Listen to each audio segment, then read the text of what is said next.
Hello everyone, my name is doctor Kirti और आज का हमारा टॉपिक है सेल डिवीज़न। ठीक है, तो स्टार्ट करते हैं हम सेल डिवीज़न को। ओके, नाउ सबसे पहले तो हम सेल डिवीज़न में हम cell cycle and after that cell division हम पढ़ेंगे। तो सबसे पहले तो आप ये देख लीजिए सेल डिवीज़न होता क्या है। कोई भी सेल अगर डिवाइड करती है या एक से दो हो जाती है, एक से दो टूट जाती है, तो वो सेल डिवीज़न कहलाता है। ठीक है, यानी कि अगर हम कह सकते हैं कोई भी सेल है आपकी, तो अगर आपकी सेल की बात करें तो this is a cell. Okay, मान लीजिए एक सेल है, इसमें अपना खुद का न्यूक्लियस है और उसका साइटोप्लाज्मिक मास है। तो उसमें क्या कहता है कि इसमें एक ऐसी जगह होती है, ये एक प्री एक्साइटिंग आप स्पेस बोल सकते हैं, जहाँ से किसी भी सेल का एक्साइटमेंट होता है। ठीक है, सेल एक्साइट होगी इस जगह से, मान लीजिए ये हियर इज द प्लेस कि जहाँ से कोई भी सेल एक्साइट हो सकती है। ठीक है, और ओके स्टार्ट सेल आपकी यहाँ से एक्साइट होगी, यानी कि जो नेक्स्ट डिवीज़न होगा वो यहीं से होगा। क्लियर, तो ये आपकी जो सेल होगी, यानी कि कोई भी एक सेल अगर दो सेल्स में डिवाइड हो रही है and this is known as a cell division. Clear, अपने मतलब कोई भी सेल डिवाइड हो रही है, यानी कि ये दो सेल में अपनी डिवीज़न कर रही है, दो टोटल सेल्स बन रही हैं। क्लियर, ये आपका सेल डिवीज़न हो गया है। तो सबसे पहले हम देखते हैं कि okay, all the cell arises from the pre-exciting cell by the cell division. Clear? देखो मैं बता दिया। Phenomena of production of a daughter cell from parent cell called a cell division. यानी कि cell division क्या है? किसी भी parent cell से daughter cell का बनना आपका cell division कहलाता है। ठीक है, अब बात आती है why the cell divide? भाई सेल को डिवाइड होने की क्या ज़रूरत है? क्लियर, क्या ज़रूरत है? देखिए क्यों ज़रूरत है।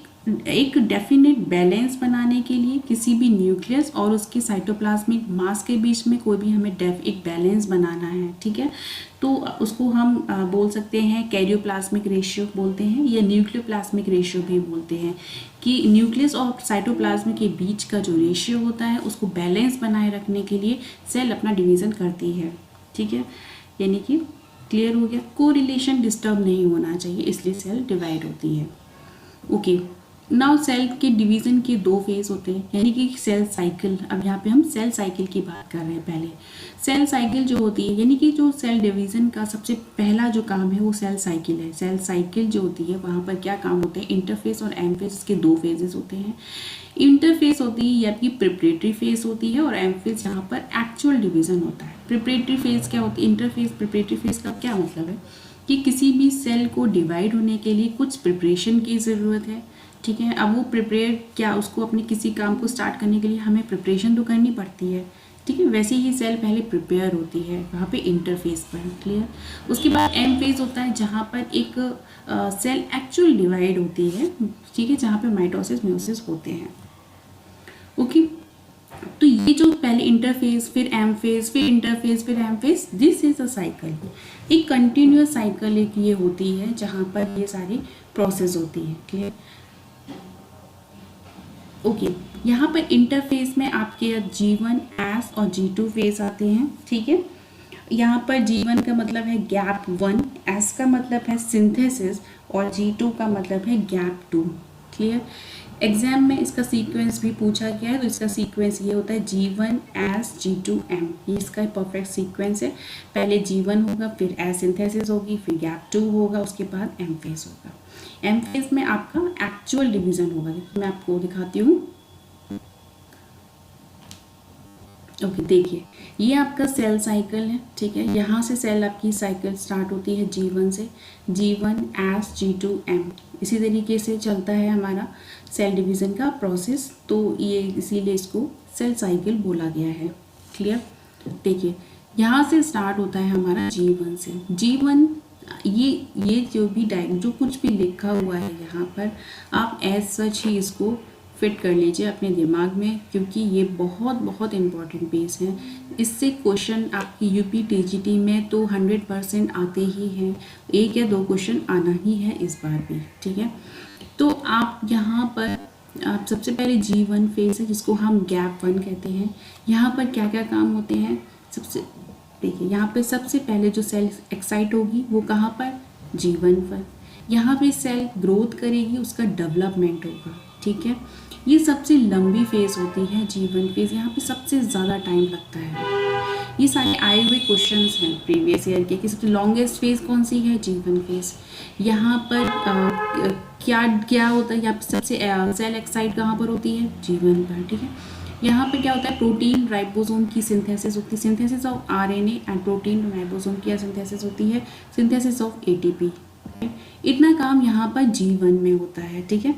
उसके बाद सेल आगे बढ़ती है भाई, उसके बाद आती है सिंथेसिस फेज पे। एस फेज में क्या होता है कि DNA सिंथेसाइज फेज होता है, ये synthesis of histone and non histone protein. यहाँ पर दोनों तरीके की प्रोटीन का सिंथेसिस होती है। DNA डुप्लीकेट होती है, ये सबसे इम्पॉर्टेंट पॉइंट है, DNA का डुप्लीकेशन कहाँ होता है, एस फेज में। क्लियर है। उसके बाद हाँ एक चीज़ और बता दूँ, ये जो पूरा आपका चल रहा है ना, ये सारा इंटरफेज में ही है, G1 S G2 यहाँ तक हमारा इंटरफेज आ जाता है। उसके बाद हमारा ये एन फेज चलेगा, ठीक है। अभी हम इंटरफेज की बात कर रहे हैं, ठीक है, क्लियर है। अब हमारा नेक्स्ट आ जाता है G2। G2 क्या है आपका, जो गैप 2 है, ठीक है, सेकेंडरी, इसको सेकेंड गैप पीरियड बोलते हैं। Synthesis of RNA ATP and cell growth, post synthesis phase चाहिए। यहाँ पे कोई भी सेल डिवाइड होने से पहले का जो स्टेज होता है वो G2 होता है। एक आपका एक और पॉइंट आता है D2 या क्विशेड सेल, ये हम आपको यहीं पर बता देते हैं। ये जो कोई भी, इसके बाद आपका जब M फेज आएगा तो M फेज से दोबारा G1 फेज आने में ना थोड़ा सा गैप होता है, रेस्टिंग फेज होता है, वो आपका G नॉट होता है, सॉरी ये G नॉट है आपका, G नॉट होता है, जिसको हम क्विशेंट सेल कहते हैं, जो आपकी जहाँ पर सेल डिवीज़न आपकी सीज हो जाती है। क्लियर है। उसके बाद आता है M फेज, या आपका डिवीज़न फेज है, डिवाइडिंग फेज है, और ये सबसे शॉर्टेस्ट फेज होता है, यहाँ पे बहुत कम टाइम आपका लगता है, ठीक है। ओके, तो ये आपकी सेल साइकिल है, इसको आप अच्छे से कंप्लीट कर लीजिएगा, पढ़ लीजिएगा। ओके, अब हम M फेज को डीपली डिस्कस करते हैं। M फेज आपका माइटोसिस फेज है, ये हमें पता है। ये आपकी दो फेज में जाती है, karyokinesis and cytokinesis. That means very clear कि karyokinesis means a division of a nucleus and a cytokinesis means a division of a cell. Okay, this is the difference between the karyo and cyto. Cyto means cell, karyo means nucleus. Clear? And who proposed the first M phase? This is a Fleming. Okay, यहाँ पर karyokinesis आपकी 4 phase में जाती है, ये हमने बहुत पहले से क्लास 12 से पढ़ा हुआ है, ठीक है। माइटोसिस, मियोसिस, यहाँ पे प्रोफेज, मेटाफेज, एनाफेज और टीलोफेज, ये आपकी इंपॉर्टेंट 4 फेजेस हैं। क्लियर। देखिए, ओके, हम स्टार्ट करते हैं माइटोसिस से। देखिए माइटोसिस क्या है, यहाँ पे हमने अभी देखा कि आपकी 4 सेल आपकी डिवाइड हो रही है।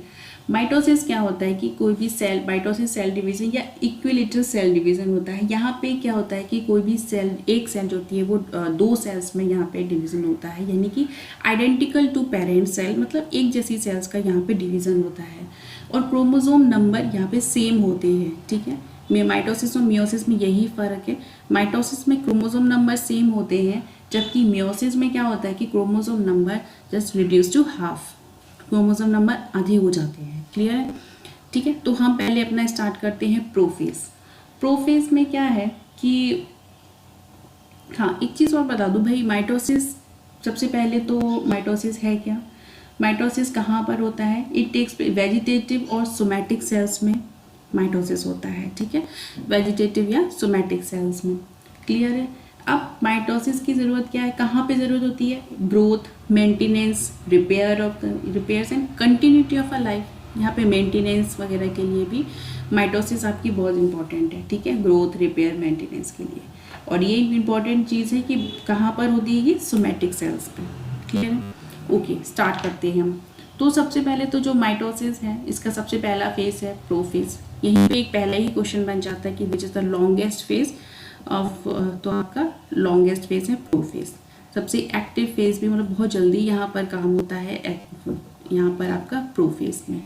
लॉन्गिट्यूडल इज स्प्लिटिंग और division each chromosome into the 2 sister chromatid. यहाँ पर क्या होता है कि जो यहाँ पर जो लॉन्गिट्यूड, यहाँ पर क्या होता है कि डिवीज़न स्टार्ट हो जाता है। यहाँ पे क्रोमोसोम्स होते हैं वो एक 2 सिस्टर क्रोमेटाइड्स में डिवाइड हो जाते हैं। न्यूक्लियर मेम्ब्रेन भी ब्रेक होने लगती है, न्यूक्लियस सबका डिसअपियर हो जाता है, ठीक है। और यहाँ पर थोड़ी सी स्पेंडल का फॉर्मेशन भी हो जाता है, ठीक है। ये देख लीजिए आप थोड़ा सा एक प्रोफेज में देखिए, अर्ली फेज, मिडिल फेज, इस तरीके की प्रोफेज का डिवीज़न है। ये आपको मैं लास्ट डिवीज़न दिखाती हूँ। यहाँ पर देखिए, यहाँ पे स्पेंडल का फॉर्मेशन होने लगा है, हो जाता है। और यहाँ पे कुछ कुछ आपकी ये सेल्स, न्यूक्लियस जो होता है, न्यूक्लियर मेम्ब्रेन आपकी डिसअपियर होने लगती हैं। स्पेंडल्स अपने कॉर्नर्स पर आ जाते हैं, ठीक है, बनने लग जाते हैं। और यहाँ पे ये देखिए सबसे पहला ही है कि जो जीवन में क्या हो रहा है कि क्रोमोसोम नंबर डुप्लीकेट हो रहे हैं, ठीक है, डुप्लीकेशन हो रहा है G1 फेज पे, ठीक है। ये इस तरीके से होता है। उसके बाद आपका नेक्स्ट आता है मेटाफेज, उसको हम थोड़ा सा देख लेते हैं। देखिए मेटाफेज में क्या होता है, क्रोमोसोम आपका थोड़ा सा दूरी पर चले जाते हैं, ठीक है, और एक दूसरे से स्पिंडल फाइबर से एट इक्वेटर पर आकर एक दूसरे के साथ अटैच्ड हो जाते हैं, ठीक है। Spindles appear in the are form due to the division of centrosome. अब यहाँ पर सेंट्रोसोम्स जो होते हैं वो डिवाइड हो जाते हैं, जिसकी वजह से स्पिंडल्स का फॉर्मेशन होने लगता है। ये देखिए आपका मेटाफेज है। मेटाफेज में आपके ये इक्वल डिस्टेंस पे चले गए हैं, क्रोमोसोम का फॉर्मेशन हो गया है हमारा, ठीक है। क्रोमोसोम ये प्रो मेटाफेज में नहीं हो जाता है, मतलब प्रोफेज और मेटाफेज के बीच की एक वे से प्रोफेज, जहाँ पर प्रो मेटाफेज, जहाँ पर देखिए आपके सेल, ये स्पिंडल्स अपने प्रॉपर जगह पे पहुँच गए हैं, अपने क्रोमोसोम भी आपके प्रॉपर जगह पर पहुँच गए हैं, ठीक है। एक मैक्सिमम स्पेस इन दोनों के बीच का है, ठीक है। तो ये आपका एक इक्वेटर पर आ गए हैं आपसे, ठीक है, इक्वेटर पर भी क्रोमोसोम आ गए हैं। तो ये क्वेश्चन भी आ जाता है कि कौन सी स्टेज पे जो क्रोमोसोम जो होते हैं वो इक्वेटर पर आते हैं। तो ये है आपका मेटाफेज, ठीक है। अगर कभी ये क्वेश्चन भी बना हुआ है कि भाई स्पिंडल फाइबर्स किस चीज़ से मिलकर बने होते हैं, माइक्रोट्यूब्यूल से, यानी कि ट्यूबुलिन और प्रोटीन से। स्पिंडल फाइबर में प्रोटीन होती है। ये क्वेश्चन आए हुए हैं, बहुत अच्छे से आप इसको लर्न करिए। ओके, नेक्स्ट है आपका एनाफेज। एनाफेज सबसे शॉर्टेस्ट फेज होती है। यहाँ पे अब क्या होता है, क्रोमोसोम जो होते हैं वो मूव करने लगते हैं, ठीक है। यहाँ पर ये कैसा फेज है जहाँ पर आपको शेप डिटरमाइन की जाती है, ठीक है। एनाफेज में आप शेप पता कर सकते हैं, एल शेप या वी शेप का बन जाता है आपका क्रोमोसोम इसमें, ठीक है। इस तरीके का थोड़ा सा डिवीजन हो जाता है इसमें। और आप शेप डिटरमाइन करने का फेज कौन सा है, एनाफेज, ठीक है। ये आपका एनाफेज आ गया। नेक्स्ट है आपका टीलोफेज, जो सबसे लास्ट है। यहाँ पर क्या होता है, सेपरेशन हो जाता है और 2 डॉटर न्यूक्लियाई आपकी बन जाती हैं, ठीक है। ये क्लियर हो गया आपका माइटोसिस, ठीक है। माइटोसिस, इसके बाद आपका आता है साइटोकाइनेसिस। आपका कैरियोकाइनेसिस हो गया, अब आता है आपका साइटोकाइनेसिस।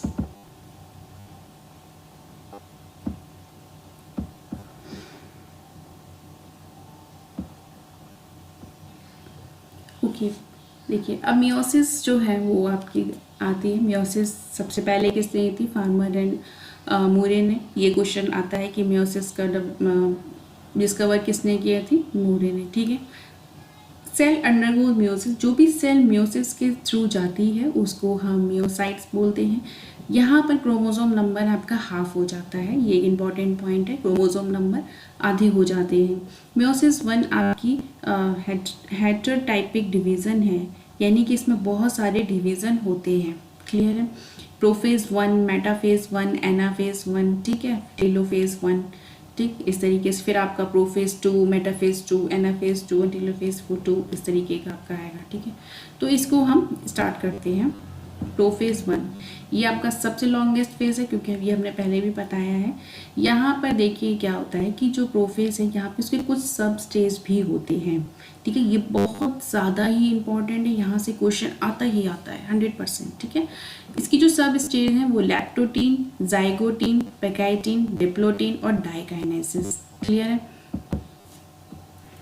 तो ये पहले तो इसका सीक्वेंस आपको याद रखना है। पहले है लैप्टोटीन, जाइगोटीन, पेकाइटीन, डिप्लोटीन और डाइकाइनेसिस। आप इसको ऐसे भी याद रख सकते हैं LZPD², LZPD², ठीक है। आप इसको ऐसे लर्न कर सकते हैं क्योंकि इसका सीक्वेंस भी पूछा जाता है, ठीक। तो आपका सबसे पहले आ जाता है लैक्टोटीन, ठीक है। लैक्टोटीन में क्या होता है, chromosome appear as thin uncoiled thread like structure. यहाँ पर अनकॉइल एक पतले से थ्रेड लाइक स्ट्रक्चर आ जाते हैं, साइज थोड़ा सा बढ़ जाता है, ठीक है। यहाँ पर उसके बाद दूसरी चीज़ यहाँ पर क्या होता है कि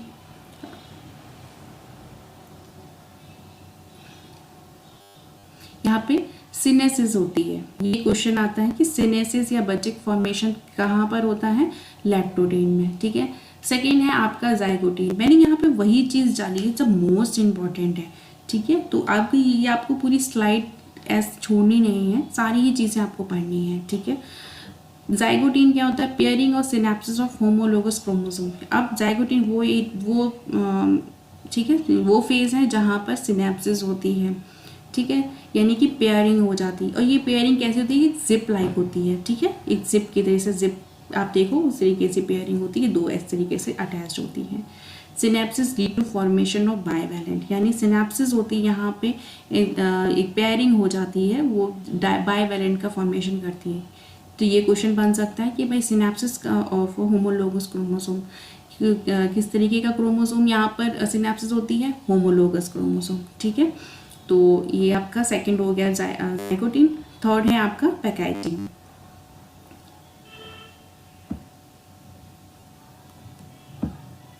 ओके, नाउ पैकाइटिन आपकी लॉन्गेस्ट फेज है सबसे इन सभी में से। यहाँ पे bivalent homologous pair of a chromosome having a 4 chromatid. यहाँ पे क्या होता है कि जो क्रोमोसोम होंगे वो आपके 4 क्रोमेटाइड में बन जाते हैं एंड क्रॉसिंग ओवर होती है। Again this is a important point कि क्रॉसिंग ओवर एक takes place in the pachytene stage, ठीक है। पैकाइटिन स्टेज पे क्रॉसिंग ओवर होता है। डैप्लोटीन क्या होता है, यहाँ पर separation of homologous chromosome called terminalization, ठीक है। यहाँ पर क्या होता है, टर्मिनेट हो जाती है आपकी क्रॉसिंग, मतलब क्रोमोसोम का यहाँ पे बढ़ना या कम, यहाँ पे सेपरेशन होना स्टार्ट हो जाता है, बट एक्चुअल सेपरेशन नहीं होता है, क्लियर। यहाँ पर चियास्मेटा का फॉर्मेशन होता है। चियास्मेटा क्या होता है कि जहाँ पर यहाँ पर separation is not complete, separation होता है पर सेपरेशन कंप्लीट नहीं होता है।